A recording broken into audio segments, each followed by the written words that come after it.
Gold, trusted gold buyers. మీరు తాకట్టు పెట్టిన బంగారాన్ని విడిపించి ఈ రోజు ఉన్న మార్కెట్ ధరకు కొనబడను.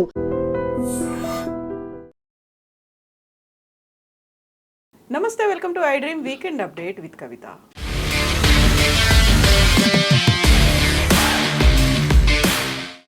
ఇరాన్ మీద అమెరికా ఇజ్రాయెల్ దాడి నేపథ్యంలో ప్రపంచమంతా ఆందోళన వ్యక్తం చేసింది. ధరలు పెరుగుతాయి, ఎగుమతులు దిగుమతుల మీద ఎఫెక్ట్ పడింది అనేది. అది ఫస్ట్ భారతదేశం మీద పడింది. ఇళ్లలో ఉపయోగించేటువంటి గ్యాస్ ధర పెరిగినట్టుగా కేంద్ర ప్రభుత్వం అనౌన్స్ చేసింది. అవి ఈరోజు అర్ధరాత్రి నుంచే అమల్లోకి వస్తాయి. బట్ మిగతా దేశాల మీద పరిస్థితి ఏంటి? ఇప్పుడు గ్యాస్తో పాటుగా చమురు ధరలు కూడా పెరగబోతున్నాయా? మనతో పాటుగా ఉన్నారు global economist professor doctor Ravinder Raina గారు. హలో అండి, నమస్తే. సో ఫిబ్రవరి 28న యుద్ధం స్టార్ట్ అయిన తర్వాత, హర్మూజ్ జలసంధిని మూసేసిన తర్వాత అందరిలో ఒక ఆందోళన, భయం అనేది వచ్చింది, ధరలు పెరుగుతాయని. ఫస్ట్ వికెట్ అంటారా, ఫస్ట్ ఇంపాక్ట్ అంటారా మన మీద పడింది గ్యాస్ ధర పెరిగింది? ఈ హిస్టరీలో చూసుకున్నట్టయితే ఇప్పుడు యుద్ధం స్టార్ట్ అయ్యి 1 వీక్ అవుతుంది. 1 వీక్ లోపల ప్రపంచంలో ఎట్లాంటి పరిణామాలు జరుగుతున్నాయనేది మనం చూసినట్టయితే కవిత గారు, ముఖ్యంగా ఇప్పుడు ఆర్థిక పరంగా చూసినట్టయితే పొలిటికల్ టెన్షన్స్ చాలా స్ప్రెడ్ అవ్వకుంటూ వస్తున్నాయి. సామాజిక పరమైనటువంటి టెన్షన్లు కూడా చాలా స్ప్రెడ్ అవ్వకుంటూ వస్తున్నాయి. ఇప్పుడు ఆర్థిక పరంగా టెన్షన్స్ ఎలా అవుతుందంటే, మీరు చెప్పినట్టుగా ఇప్పుడు హర్మూజ్ జలసంధి అనేది ఒక చిన్న జలసంధి అన్నమాట. అది ఏ కంట్రీస్కి ఎక్కువగా కంట్రోల్ ఉంటుంది వాటి మీద అంటే మళ్ళీ ఇరాన్కు ఉంటుంది కంట్రోల్. ఇరాన్కును ఒమాన్కు కంట్రోల్ ఉంటుంది. యునైటెడ్ నేషన్స్ చార్టర్ ప్రకారంగా ఇప్పుడు ఇంటర్నేషనల్ జలాలు అంటారు వాటిని, అంతర్జాతీయ జలాలు అని చెప్పి అంటాము. రకరకాల ఇప్పుడు హిందూ మహాసముద్రం కావచ్చు, పసిఫిక్ మహాసముద్రం కావచ్చు, ఇట్లాంటి సముద్రాలు ఏదైతే ఉన్నాయో, అంటార్కిటిక్ మహాసముద్రం కావచ్చు, ఒక సర్టన్ కంట్రీ, ఒక మనకు ఇండియాకు ఇప్పుడు హిందూ మహాసముద్రం దగ్గర ఉంటైతే సర్టన్ నాటికల్ మైల్స్ వరకు మాత్రమే మనకు అధికారం ఉంటుంది కంట్రోల్ చేయడానికి. ఆ సర్టన్ నాటికల్ ఒక 15 నాటికల్ మైల్స్ అట్లా ఉంటుందన్నమాట. అది దాటిందంటే ఆ కంట్రోల్ అనేది అందరికీ సంబంధించినటువంటి విషయం. అది మన అంతర్జాతీయ జలాలుగా మారిపోతుంది. అయితే ఇప్పుడు వీళ్ళు ఆ యొక్క జలసంధిని ఆధారం తీసుకొని ఏం చేశారంటే, దాదాపు ఒక 15 నాటికల్ మైల్స్ అంటే వాళ్ళకు దాదాపు కంట్రోల్ ఎక్కువనే ఉన్నట్లు. ఇప్పుడు ఎక్కువ ఇరానియన్స్కి ఎక్కువ కంట్రోల్ ఉంది ఒమన్ వాళ్ళకంటే కూడా. అప్పుడు ఏం చేశారంటే కవిత గారు, మొన్న ఈ మధ్య కాలంలో ఒక 4-5 డేస్ బ్యాక్ 700 షిప్పులను అక్కడ ఆపేసి, ఒక్క ఇంచు కదిలినా కూడా మొత్తం కూల్ చేస్తాం, పెయిల్ చేస్తామని చెప్పి ఈ revolutionary guards, Iranian revolutionary guards ఏదైతే ఉందో వాళ్ళు డిక్లేర్ చేసి దాన్ని కంట్రోల్లోకి తెచ్చుకున్నారు అనమాట. ఇప్పుడు వాళ్ళకి యుద్ధం స్టార్ట్ అయిన తర్వాత వాళ్ళ సుప్రీం కమాండరే పోయిండు. వీళ్ళ దగ్గర ఏముంటుంది చెప్పండి? ఉన్నదాన్ని ఎక్కడ ఏ చిన్న అవకాశం దొరికినా కూడా అవకాశాన్ని మిస్ చేయకుండా వాళ్ళు కంట్రోల్లోకి తీసుకుంటూ వచ్చారనమాట. ఫస్ట్ కంట్రోల్ ఏం జరిగిందంటే, ఈ యొక్క హర్మూజ్ జలసంధిని కంట్రోల్లోకి తెచ్చుకొని అక్కడ షిప్స్ ఆపేశారు మొత్తం కంప్లీట్గా. ఆ షిప్పుల ద్వారా మనకు 40 నుండి 50% మనం ఇంపోర్ట్ చేసుకున్నటువంటి పెట్రోల్ ఏదైతే ఉందో, పెట్రోల్ కావచ్చు, న్యాచురల్ గ్యాస్ కావచ్చు, తర్వాత మన లిక్విఫైడ్ ఎల్పిజి కావచ్చు, ఇవన్నీ కూడా అదే దారిలో మనకు రావాల్సి వస్తుంది. అంటే ఇప్పుడు దాదాపు భారతదేశము 85% మనకు అవసరం, 100 లీటర్ల పెట్రోల్ అవసరం ఉంటే 100 లీటర్లలో 85 లీటర్లు మనం బయట కొనుక్కుంటున్నాం, బయట నుండి ఇంపోర్ట్ చేసుకుంటున్నాం. అది మనకు పెద్ద దెబ్బ అన్నమాట. ఇప్పుడు మన పెద్ద ఆర్థిక వ్యవస్థ కావచ్చు, ప్రపంచంలో అతిపెద్ద దేశం, అతిపెద్ద జనాభా ఉన్న దేశం కావచ్చు, ప్రాబ్లం ఎక్కడ వస్తుందంటే పెట్రోల్ లేకుండా మనం బతికే పరిస్థితి లేదు. సో అలాంటి పరిస్థితుల్లో 85%, 100% మనం ఇంపోర్ట్ చేసుకున్నామంటే ఆ 85%లో 50% అదే దారిలో వస్తుందంటే మన దేశం మీద పెద్ద మొత్తంలో దెబ్బ పడ్డట్టు మనకు కనిపిస్తుంది. అదొక పాయింట్. రెండో పాయింట్ ఏంటంటే కవిత గారు, ఇప్పుడు అక్కడ స్టక్ చేసినప్పుడు ఆ పెట్రోలియము షిప్స్ ఏదైతే ఉన్నాయో, గ్యాస్ షిప్స్ ఏదైతే ఉన్నాయో, దానిలో 700 షిప్లలో చైనాకు వచ్చేది కూడా అక్కడ నుండి వస్తాయి. రకరకాల ఇప్పుడు మనకి ఈస్ట్ ఏషియా కానీ, వెస్ట్ ఏషియా కానీ, తర్వాత ఫారెస్ట్ ఏషియా కానీ, ఇండోనేషియా కానీ, ఇలా వచ్చే దేశాలన్నిటి కూడా అక్కడ నుండి వస్తాయి అన్నమాట. ఆ 700 షిప్పులలో దాదాపు భారతదేశం షిప్పులే 38 షిప్పులు ఉన్నాయన్నమాట. ఈ 38 షిప్పులు అక్కడ ఆగిపోయినాయి అనుకోండి, ఇప్పుడు కాదు, ఒక 4 రోజుల పాటు, 2 నెలల పాటు అక్కడ ఆగిపోయినాయి అనుకుందాం. ఒకవేళ ఇంకేదైనా డ్యామేజ్ జరిగిపోయి అసలు రావనుకుందాం, దాని పరిస్థితి ఏంటి? మన భారతదేశంలో ఏం జరగబోతుంది అసలు అని చూసినట్టయితే, మీరు ముందు చెప్పినట్టుగా గ్యాస్ ధర ఆల్రెడీ ఒక ఇండికేషన్ అనమాట, అది ఒక సూచిక. అది గ్యాస్ ధర ఆల్రెడీ 60 రూపాయలు పెరిగిపోయింది. 60 రూపాయలు, ఒక 940 రూపాయలకు వచ్చే గ్యాసు సిలిండరు 1000 రూపాయలకు అయిందంటే సామాన్యుని మీద పెద్ద మొత్తంలో దెబ్బపడ్డట్లు లెక్క. అదే విషయము ఇప్పుడు ఆ గ్యాస్ ధర పెరగడం ఒకటే కాదు, ఇవన్నీ స్పిల్ ఓవర్ ఎఫెక్ట్స్ అంటారనమాట. పెట్రోల్ ధర పెరిగినప్పుడు పెట్రోల్ కానీ ఫ్యూయల్ కానీ ఇట్లాంటి గ్యాస్ ధరలు కానీ పెరిగినప్పుడు ఫుడ్ మీద కూడా ధరలు పెరగడానికి ఆస్కారం ఉంటుంది. ట్రాన్స్పోర్ట్ మీద పడుతుంది, ఈ రెండు ఎలక్ట్రిసిటీ మీద పడుతుంది. వీటి మీద పడ్డప్పుడు ఏమవుతుందంటే ఒకదానికొకటి ఇప్పుడు మనము ఏదో ఫైర్ చేస్తే చైన్ రియాక్షన్ లాగా ఇప్పుడు ఒక చిన్న మంట ఎక్కడైనా వచ్చింది అనుకోండి, ఆ మంట గ్రాడ్యువల్గా స్ప్రెడ్ అవ్వకుంటూ మనకు బియాండ్ ద కంట్రోల్ లాగా వెళ్ళిపోయి స్ప్రెడ్ అయిపోతుంది. అలానే ద్రవ్యోల్బణం అనేది కూడా ఇప్పుడు మనకు కొన్ని వస్తువుల మీద ముఖ్యంగా ఇప్పుడు మన పెట్రోల్ న్యాచురల్ గ్యాస్ ఒకటే కాకుండా దాని యొక్క ఎఫెక్ట్ అనేది వేరే వాటి మీద ఎసెన్షియల్ కమోడిటీస్ మీద పడడానికి చాలా ఆస్కారం ఉంటుందండి. ఇలా ఉన్నప్పుడు ఏమవుతుందంటే సామాన్యుడు అసలే అతిగా భారం మోసుకుంటూ మోయలేని పరిస్థితుల్లో సామాన్యుడు జీవితాన్ని నడిపిస్తూ ఉన్నాడు. అటువంటిప్పుడు ఈ భారాలన్నీ అడిషనల్ భారాలు ఇవన్నీ మనం ఎక్స్పెక్ట్ చేయని భారాలు కదా. సో అది మన భారతదేశ పౌరుల మీద కానివ్వండి, మన భారతదేశ సామాన్య ప్రజల మీద కానీ అతి ఎక్కువ శాతం, అది ఎక్కువ హెవీ వెయిట్లో వీళ్ళ మీద భారం పడడానికి చాలా ఆస్కారం ఉందండి. ఇప్పుడు అదర్ కంట్రీస్ మీద ఇంపాక్ట్ ఎలా ఉండబోతుంది? మన దగ్గర అంటే హర్మూజ్ జలసంధి నుంచి ఇరాన్ యాక్సెప్ట్ చేసింది, ఓకే భారతదేశానికి ఈస్ట్ ఏషియాలో మన ఏషియాలో ఉన్నటువంటి కొన్ని కంట్రీస్కి మేము ఓకే చెప్తాము, మిగతా అమెరికా కావచ్చు అదర్ యూరోపియన్ కంట్రీస్కి అయితే మేము నో చెప్తున్నాము అనేది. ఆ తర్వాత రష్యా నుంచి మళ్ళీ మనం దిగుమతి చేసుకోవచ్చు అని ట్రంప్ కూడా చెప్పారు. బట్ మిగతా దేశాల మీద ఇంత ఇంపాక్ట్ ఉంటుందా? ఇరాన్ కూడా నష్టాల్లో ఉంది, అమెరికా నష్టపోతుంది, ఇజ్రాయెల్ బట్ ఒక సేఫ్ గేమ్ అనేది ప్లే చేస్తుంది అన్నప్పుడు అదర్ కంట్రీస్ మీద ఇంపాక్ట్ ఎలా ఉంటుంది అసలు? చూడండి, ఇప్పుడు యుద్ధం అనేది ఒక దేశంలో జరిగితే మనం ఇప్పుడు మనకు దగ్గు కానీ జలుబు కానీ చేసింది అనుకోండి, మనము ఒక దాదాపు 100 మంది ఉన్న ప్రాంతానికి పోయి మనము అదే తుమ్ముడు దగ్గుడు చేయడం వల్ల 100 మందిలో కనీసం 25-30 మంది కన్నా కూడా అది అటాక్ అవుతుంది. కరోనా లాగా అయిపోతుంది, స్ప్రెడ్ అయిపోతుంది. అలానే యుద్ధం అనేది 3 దేశాల మధ్యనే స్టార్ట్ అయింది. ఇప్పుడు మిడిల్ ఈస్ట్లో పశ్చిమ ఏషియా దేశాలను తీసుకున్నట్టయితే మిడిల్ ఈస్ట్లో మనకు 14 దేశాలు, అమెరికా ఎక్కడైతే అంటే అమెరికా అన్ని దేశాలలో కూడా వాటి యొక్క ఉనికిని కాపాడుకుంటూ వస్తుంది. వాళ్ళ ఎంబసీస్ ఉన్నాయి, కాన్సులేట్ జనరల్ ఆఫీసెస్ ఉన్నాయి. ఈ 14 దేశాల్లో ఉన్నటువంటి అమెరికన్ ఎంబసీ స్టాఫ్ మెంబర్స్ అందరినీ వాటిని క్లోజ్ చేసేసి అమెరికా వాళ్ళ దేశానికి రప్పించుకుంది అనమాట. అంటే ఇప్పుడు అమెరికా యొక్క యాక్టివిటీస్ అది ఖతార్ కావచ్చు, ఖతార్లో ఉన్న ఎయిర్ బేస్ కానీ అమెరికన్ ఎయిర్ బేస్ కానివ్వండి, సౌదీ అరేబియా కానివ్వండి, బహ్రెయిన్ కానివ్వండి, యుఏఈ యునైటెడ్ అరబ్ ఎమిరేట్స్. చాలామందికి యుఏఈ అంటే ఇది ఒక దేశము, దుబాయ్ అంటే ఇంకొకటి అని చెప్పి అనుకుంటూ ఉంటారు. దుబాయ్లో యుఏఈలో అబుదాబి అనేది క్యాపిటల్ సిటీ అయితే ఈ దుబాయ్ ఏదైతే ఉందో దుబాయ్ మనకి ఇప్పుడు బాంబే లాగా కమర్షియల్ క్యాపిటల్ అనమాట. ఇవన్నీ కూడా ఎఫెక్ట్ అయినాయి. అంటే యుద్ధం జరిగింది ఒకరికి ఈ 2 దేశాల మధ్యన. అసలు ఈ దేశాలు ఏం చేశాయి, ఈ దేశాలకు వాటికి సంబంధం ఏంటి నువ్వు చూసుకుంటే ఇరాక్ కూడా సఫర్ అయిపోయింది. సో ఇలా అయినప్పుడు వీళ్ళకు ఈ మన ఇరానియన్స్కి ఉన్నంత బంధంలో మన దగ్గర పెద్ద ఆర్థిక పరంగా వాళ్ళు పెద్ద దేశం కాదు. మనతో కంపేర్ చేసినట్టయితే మనం మహారాష్ట్ర ఏదైతే ఉందో, మహారాష్ట్ర అనేది ఒక రాష్ట్రం మన దగ్గర. మహారాష్ట్ర మన భారతదేశ ఆర్థిక వ్యవస్థకు ఎంతైతే అమౌంట్ను కాంట్రిబ్యూట్ చేస్తుందో ప్రపంచ ఆర్థిక వ్యవస్థకు ఇరాన్ కూడా అంతే కాంట్రిబ్యూట్ చేస్తుంది. దాదాపు $580 బిలియన్. ఎలాన్ మాస్క్ ఒక్కని ఇన్కమ్ చూసుకున్నట్టయితే ఇరాన్ మొత్తం దేశం నుండి వచ్చే ఇన్కము ఎలాన్ మాస్క్ జీతమే ఎక్కువ ఉంది. దాదాపు $800 బిలియన్ ఆయన చేతిలో ఉన్నట్టయితే ఇరాన్ మొత్తం దేశం కలిపి అది ఆయిల్ ఎక్స్పోర్టర్ అయినా కూడా దాదాపు $580 బిలియన్ మాత్రమే కాంట్రిబ్యూట్ చేస్తుంది. అది మన భారతదేశంలో ఉన్న మహారాష్ట్ర ఒకటే కాంట్రిబ్యూట్ చేస్తుంది. అంటే సైజు పరంగా చూసుకున్నట్టయితే కవిత గారు అది చిన్న ఆర్థిక వ్యవస్థనే. ఆ చిన్న ఆర్థిక వ్యవస్థ ఇప్పుడు మనకు వేరే పెద్ద మొత్తంలో ఆర్థికంగా దెబ్బతీయడానికి అది చేస్తూ ఉంది. వాడికి దగ్గర ఉన్నటువంటి ఏం లేవు, ఆప్షన్స్ లేవు. ఉన్న ఆప్షన్స్ను వాడు కరెక్ట్గా యూజ్ చేసుకొని అది చేస్తున్నాడు. ఒక విషయం ఏంటంటే ఇప్పుడు ఈ మధ్యన డ్రోన్స్ అటాక్ జరిగింది.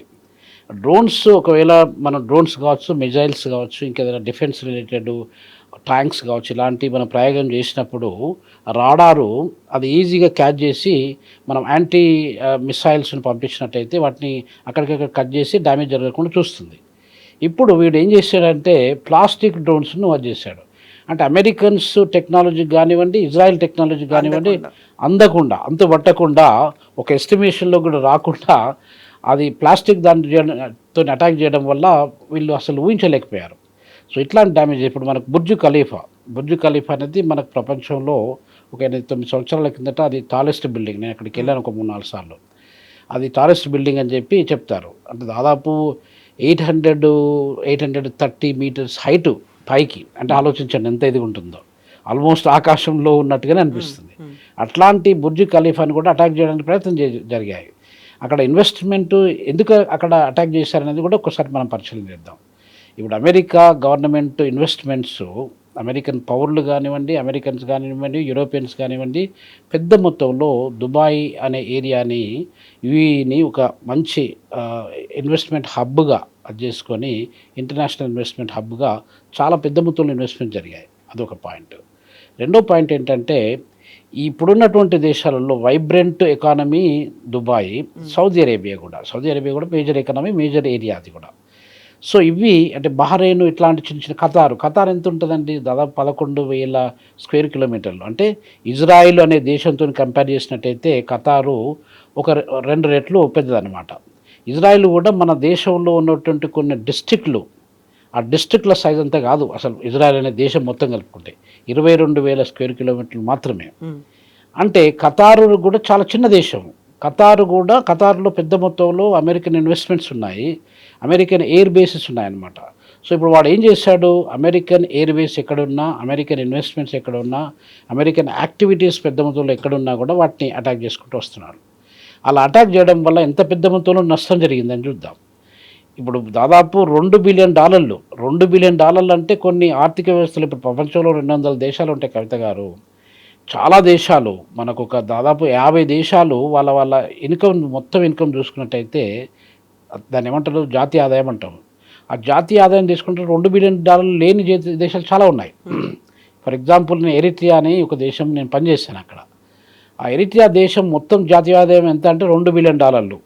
అమెరికాకు ఒక్క యుద్ధ విమానము కోల్పోతే ఆ $2 బిలియన్ నష్టం జరుగుతుంది. అంటే ఆలోచించండి ఎంత పెద్ద నష్టం జరిగిందని. అట్లా ఎయిర్ బేసెస్ని అటాక్ చేయడము, అమెరికన్ ఇన్వెస్ట్మెంట్స్ పెద్ద పెద్ద కంపెనీస్ ఏమైనా ఉంటే వాటి మీద చేయడము, ఇలా చేయడం వల్ల అమెరికా చాలా పెద్ద మొత్తంలో నష్టపోయింది. అమెరికా నష్టపోయినప్పుడు ఆ నష్టం అనేది వేరే దేశాలకు కూడా స్ప్రెడ్ చేస్తూ ఉంటారు కదా వాళ్ళు. ఇప్పుడు దాదాపు మనకి ఇచ్చే ఎయిడ్ కావచ్చు, లేకపోతే ఇచ్చే ఇన్వెస్ట్మెంట్స్ కావచ్చు, ఇవన్నీ కూడా తగ్గిపోతాయి. అంటే యుద్ధం అనేది ఇజ్రాయెల్కు, అమెరికాకు, ఇరాన్కు జరుగుతుంటే, 3 దేశాలు జరుగుతుంటే ఇప్పుడు మనకు 14 దేశాలు మిడిల్ ఈస్ట్లో సఫర్ అవుతున్నాయి. వాళ్ళ ఇన్ఫ్రాస్ట్రక్చర్ దెబ్బతినిపోతుందండి. ఒకసారి ఒక డ్రోన్ తీసుకుపోయి వాడు అటాక్ చేసిన అనుకో, 3-4 బాంబులు అక్కడ పడేసింది అనుకోండి, బుర్జ్ ఖలీఫా కట్టడానికి ఎన్ని వేల కోట్ల రూపాయలు, 1 లక్షల కోట్ల రూపాయలు ఖర్చు అయింది. అది ఎంతోమంది, ఇప్పుడు మన భారతీయులు కూడా చాలామంది అక్కడ ఫ్లాట్స్ కొనుక్కున్నారు, మన హోటల్స్ పెట్టుకొని ఉన్న వాళ్ళు ఉన్నారు, రకరకాల షాప్స్ పెట్టుకున్న వాళ్ళు ఉన్నారు. ఇవన్నీ కూడా పెద్ద మొత్తంలో నష్టపడిపోతుంది. సో ఈ నష్టం అనేది ఇది ఎంతో ఇట్లా స్పిల్ ఓవర్ ఎఫెక్ట్. అది మనం ఒక్కొక్కసారి ఊహించని రీతిలో మనం ఒక ₹10 నష్టం ఉండొచ్చు అని అంటే ₹10 కాక ₹1000 నష్టపడడానికి ఆస్కారం ఉంటుంది. ఒకసారి యుద్ధం స్టార్ట్ అయిందంటే ఏ దేశమైనా, అది పెద్ద దేశమే. ఇప్పుడు అమెరికాతో పోల్చుకుంటే కవిత గారు, అమెరికా అనేది ప్రపంచంలో పెద్ద ఆర్థిక వ్యవస్థ. అది ఆ వ్యవస్థను చూసుకుంటే దాదాపు $37 ట్రిలియన్ ఉన్నటువంటి ఆర్థిక వ్యవస్థ. ఇక్కడ ఇరాన్ అనేది ఎంత ఉంది, $580 బిలియన్ మాత్రమే ఉంది. అంటే అమెరికా డిఫెన్స్ మీద ఖర్చు చేసేటువంటి అమౌంట్ ఈ ఇరాన్ దేశంలో లేదన్నట్టు. అంత పెద్ద దేశము. ఇప్పుడు మనకు అమెరికాలో 37 ట్రిలియన్లు ఉంటే ఇక్కడ దాదాపు ఒక 600 కంటే తక్కువ ఉన్నది. సైజు పరంగా చూసుకున్నట్టయితే మనకు ఇప్పుడు భారతదేశంలో అర్ధ భాగం అన్నమాట. భారతదేశంలో 3.2 మిలియన్ స్క్వేర్ కిలోమీటర్స్ అండి. మనం 7th largest country in the world అని అంటాము. ఇరాన్ సైజ్ చూసుకున్నట్టయితే 1.6 మిలియన్ స్క్వేర్ కిలోమీటర్స్. ఆ 1.6 అంటే 16 లక్షల స్క్వేర్ కిలోమీటర్స్ ఏరియా అన్నమాట. అది అంటే మన దేశంతో పోల్చుకుంటే కరెక్ట్గా ఆ హాఫ్ సైజులో ఉన్నటువంటి దేశం. అంటే హాఫ్ సైజ్ దేశమైనా, మనకంటే చిన్న దేశమైనా, అమెరికాతో పోల్చుకుంటే చిన్న దేశమైనా కూడా ప్రపంచంలో అది 17వ పెద్ద దేశం. అంటే టాప్ 20 కంట్రీస్లలో ఇరాన్ ఒకటి ఉందంటే ఆలోచించండి. ఏరియా పరంగా చూసినట్టయితే పెద్ద దేశం అసలు. ఇప్పుడు మిడిల్ ఈస్ట్లో అంత పెద్ద దేశాలు, ఇప్పుడు సౌదీ అరేబియా కావచ్చు, ఇరాను, ఇరాక్ కావచ్చు, కొన్ని దేశాలు. మిగతా అన్ని కువైట్ ఇట్లాంటి అయితే, కువైట్ కూడా ఆల్మోస్ట్ ఇజ్రాయెల్ సైజు కంటే తక్కువ ఉంటుందండి. ఈ ఖతార్ ఇంతకుముందు చెప్పినట్టు 11,000 ఉంది. సో ఇట్లా మనం సైజు పరంగా చూసుకున్నట్టయితే కూడా అది పెద్ద దేశం. అయితే ఈ సైజు పరంగా తీసుకున్న తర్వాత మనము ఆర్థిక పరంగా తీసుకున్నా కూడా అమెరికాతో కంపేర్ చేస్తే చిన్న దేశం అని చెప్పుకోవాలి. ఇజ్రాయెల్తో పోల్చుకున్నట్టయితే ఇజ్రాయెల్ కంటే చాలా చాలా పెద్ద దేశం అని చెప్పుకోవాలి. ఇప్పుడు మన తెలంగాణ రాష్ట్రంలో తీసుకోండి. తెలంగాణ రాష్ట్రంలో ఎంత భూభాగం ఉందని పరిశీలన చేస్తే 1,12,000 స్క్వేర్ కిలోమీటర్లు ఉంది. అక్కడ అంటే ఇజ్రాయెల్ అనే దేశము మొత్తము మన 1/5 అనమాట. అంటే తెలంగాణ రాష్ట్రంలో 5వ వంతు అనమాట అది ఇజ్రాయెల్. మన ప్రైమ్ మినిస్టర్ నరేంద్ర మోడీ గారు కూడా అక్కడికి వెళ్ళారు. 25th 26th ఫిబ్రవరికి వెళ్ళారు. వెళ్ళినాక ఒక రోజు తర్వాతనే ఈ యుద్ధం స్టార్ట్ అయింది. సో ఇట్లా మనము సైజు పరంగా తీసుకున్నట్టే ఇజ్రాయెల్ చాలా చిన్నది. దాని మొత్తం ఇజ్రాయెల్ దేశ జనాభా మన హైదరాబాద్ రాష్ట్ర పట్టణ జనాభా కంటే కూడా చాలా తక్కువ ఉంది. ఇక్కడ మన దగ్గర దాదాపు ఒక 1.13 మిలియన్ పీపుల్ ఇక్కడ మన దగ్గర ఉంటే అక్కడ మొత్తం దేశం కలిపితే 1 కోటి మంది ఉన్నారండి.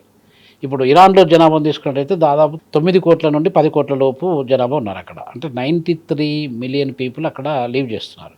ఇప్పుడు మీరు అడిగిన క్వశ్చన్కు కవిత గారు, మనకు నష్టం అనేది ఇరాన్లో జరుపుకుంటూ వస్తుంది. దాదాపు పిల్లలు చాలామంది స్కూల్ పిల్లలు బాంబులు వేయడం వల్ల 153 మంది 200 చిల్లర వరకు సామాన్యులు చిన్న అసలు అది వాళ్ళకి ఎట్లాంటి ఏం తెలియని అమాయక స్కూల్ చిల్డ్రన్ వాళ్ళ ప్రాణాలను కోల్పోయారు. అట్లనే సామాన్యులు కూడా చాలామంది చనిపోయారు. ఇప్పుడు అమెరికన్ సోల్జర్లు కూడా ఒక 6 సోల్జర్లు చనిపోయారు. సో ఇవి జరుపుకుంటూ వస్తున్నాయి అన్నమాట. దాంతోపాటు ఇంకొకటి మీరు ఇంట్రెస్టింగ్ డెవలప్మెంట్ ఈ మధ్యన చూస్తుంటారు. ఇప్పుడు విశాఖపట్నంలో మన దగ్గర ఒకటి ఈ నావల్ వాళ్ళ యొక్క ఏమంటారు దాన్ని మిలన్ అనేది అది జరిగింది. అది దాంట్లో ఇక్కడ ఏం జరిగిందంటే కవిత గారు, ఇక్కడ దాదాపు 18 దేశాలు దాంట్లో ఆటలో అప్పుడప్పుడు విన్యాసాలు అంటారు కదా, మన దగ్గర ఎయిర్ విన్యాసాలను ఇప్పుడు ఉన్నటువంటి ఈ నావికాదళ విన్యాసాలు జరిగాయి అన్నమాట. అది ఎప్పటి నుండి 19th ఫిబ్రవరి నుండి అరౌండ్ 25th ఫిబ్రవరి వరకు, అంటే యుద్ధం అక్కడి వరకు స్టార్ట్ కాలేదు. అక్కడ జరిగాయి.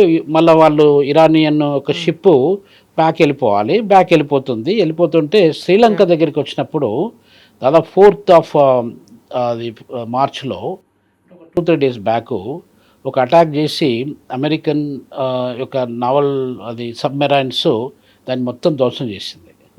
ధ్వంసం చేయడం వల్ల అంటే ఇప్పుడు యుద్ధంలో చూడండి, ఇప్పుడు జనరల్గా మనకు ఇక్కడ రూల్స్ అండ్ రెగ్యులేషన్స్ అది మొత్తం సీ వాటర్స్ ఇవన్నీ చూసుకున్నట్టయితే అమెరికా ఆ యుద్ధము చేసి, ఆ యుద్ధం అది కాదు, దెబ్బ కొట్టడం అనమాట. శత్రువు వస్తున్నాడంటే వాడిని ఎక్కడో దాక్కొని వాడిని తెలియకుండా దెబ్బ కొట్టడం అనమాట. హఠాత్తుగా ఇట్లా వచ్చి మొత్తం డిస్ట్రాయ్ చేసింది అనమాట. అది చాలా పెద్ద తప్పు అనమాట, అమెరికా చేసిన తప్పు. ఒకవేళ యుద్ధం చేస్తే మీరు నేను యుద్ధం చేసుకునే సంగతి ఇద్దరికి తెలిసినట్టయితే మీ బలం ఏంది నా బలం ఏందని చూసుకోవచ్చు. అలా కాకుండా ఇట్లా దొంగలాగా వచ్చి కొట్టడం అనేది అది కొంచెము అమెరికాకు అంత ఒక మంచి ఇమేజ్ అనేది కనిపించట్లేదు అక్కడ. ఇప్పుడు గ్యాస్ ధర కావచ్చు, లేకుంటే చమురు ధరలు పెరుగుతాయి అనేటువంటి ఒక డౌట్ ఉంది. అది కేవలం భారతదేశంలో మాత్రమే ఉందా? అదర్ కంట్రీస్ మీద కూడా ఇలాంటి ఇంపాక్ట్, వాళ్ళు కూడా ధరలు పెంచుకుంటున్నారు, వాళ్ళకి సప్లై లేదా డిమాండ్కి తగ్గట్టుగా? చూడండి కవిత గారు, ఇప్పుడు మొత్తం ప్రపంచంలో అతి చమురు, అది క్రూడ్ ఆయిల్ కావచ్చు, ఎల్పిజి కావచ్చు, ఎల్ఎన్జి కావచ్చు, ఏ దేశాలలో ఎక్కువగా ఉందని చెప్పి పరిశీలన చేద్దాం. పాయింట్ నెంబర్ 1 ఏంటంటే, చాలామంది తెలియని విషయం ఏంటంటే America is the largest producer of crude oil, LPG. అది అమెరికా ఎంత ప్రొడ్యూస్ చేస్తుంది? దాదాపు 23 మిలియన్ల బ్యారెల్స్ పర్ డే ప్రొడ్యూస్ చేస్తుంది. అది ఎవరికి తెలియదు ఈ విషయం. రెండవ పెద్ద దేశం ఏంటంటే రష్యా ఈ మధ్యనే మర్జ్ అయింది. తర్వాత మూడో పెద్ద దేశం మనం ఎప్పుడు సౌదీ అరేబియానే చాలా లార్జెస్ట్ ప్రొడ్యూసర్ ఆఫ్ ఆయిల్ అని చెప్పి అనుకుంటుండేది. మూడో పెద్ద దేశము సౌదీ అరేబియా. అంటే సౌదీ అరేబియా దాదాపు $11 మిలియన్ ప్రొడ్యూస్ చేస్తుంది. రష్యా కూడా ఆల్మోస్ట్ $11 మిలియన్ ప్రొడ్యూస్ చేస్తుంది. ఈ రెండింటిని కలిపితే అంతకంటే ఎక్కువగా అమెరికా ప్రొడ్యూస్ చేస్తుంది. అంటే ఈ 3 దేశాలు ప్రపంచంలో అతి ఎక్కువ స్థాయిలో ఉన్నటువంటి దేశాలు.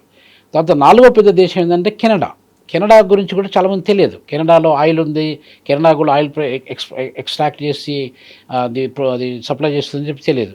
కెనడాలో 6 million barrels per day petroleum extraction జరుగుతుంది.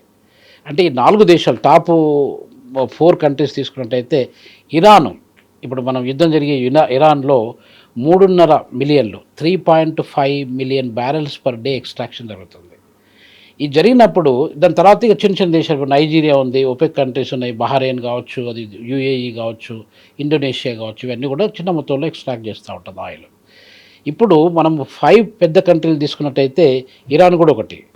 ఇప్పుడు ఇరాన్ మీద డిపెండ్. ఇప్పుడు మనం కూడా ఒకప్పుడు ఇరాన్ నుండి కూడా ఆయిల్ చాలా పెద్ద మొత్తంలో మనం ఇంపోర్ట్ చేసుకోవడం జరిగింది. తర్వాత ఈ మధ్య కాలంలో ఒక 4 years కింద మనం రష్యాకి షిఫ్ట్ కావడము, రష్యాలో మనకు అడ్వాంటేజెస్ అంటే రూపీలో పే చేసే అడ్వాంటేజ్ ఒకటి, తర్వాత తక్కువ ఇప్పుడు మనకి ఇంటర్నేషనల్ మార్కెట్లో $70 పర్ బ్యారెల్ ఉన్నట్టయితే 50-55 ఒక $15-20 మనకు ఇక్కడ కన్సెషన్ వచ్చింది. ఈ కారణం వల్ల మనం షిఫ్ట్ అయ్యాము. ఆ షిఫ్ట్ కావడం వల్ల మన కాస్తో కూస్తూ ఇంధనం మీద పెట్టే ఖర్చు తగ్గిపోయింది. ఆ ఇంధనం మీద పెట్టే ఖర్చు తగ్గింది, కానీ బట్ మనకు ఇక్కడ ఛార్జ్ చేసి ఇప్పుడు మనకు గవర్నమెంట్ లెక్క ప్రకారము $110, $109, $110 పెట్రోల్కు ఛార్జ్ చేస్తుంటే ఆ ట్యాక్స్లు అన్నీ కలుపుకొని ఇప్పుడు స్టేట్ ట్యాక్స్, సెంట్రల్ ట్యాక్స్ ఇవన్నీ కలుపుకొని మనకు పెద్ద మొత్తంలో ఆల్మోస్ట్ 40-50% ట్యాక్సెస్ వాటి మీద పడి మొత్తము సామాన్యునికి మోయలేని భారంలాగా గుదిబండలాగా తయారైందనమాట.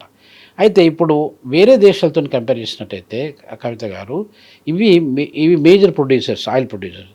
ఈ ఆయిల్ ప్రొడ్యూసర్స్ ఇప్పుడు అమెరికా యుద్ధం చేస్తుంది, కెనడాను, తర్వాత ఇప్పుడు సౌదీ అరేబియాకి కూడా ఎఫెక్ట్ పడుతుంది దీనిది. సో ఇప్పుడు మనకు ముఖ్యంగా అంటే ఇప్పుడు ఈ హర్ముజ్ జలసంధి ఏదైతే ఉందో అక్కడ నుండి మేజర్ పెద్ద మొత్తంలో ఇప్పుడు మనకు ఉన్నటువంటి ఏషియా దేశాలు కావచ్చు, ఫారెస్ట్ ఏషియా దేశాలు కావచ్చు కూడా అన్నీ అక్కడ నుండి వస్తాయి. అక్కడ నుండి అక్కడ కంట్రోల్ వాళ్ళు చేస్తూ ఉన్నారు. ఇప్పుడు కంట్రోల్ చేసినప్పుడు ఏమవుతుంది దాని ఎఫెక్టు?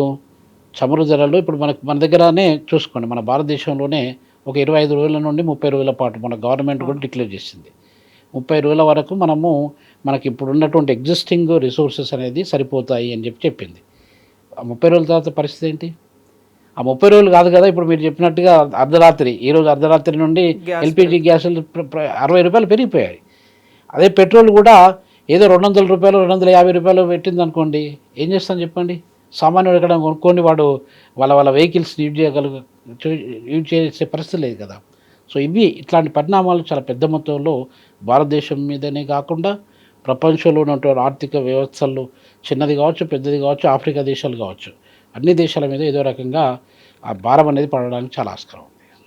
ఎస్ అండి, thank you so much Ravinder గారు. నమస్తే అండి, థ్యాంక్ యూ.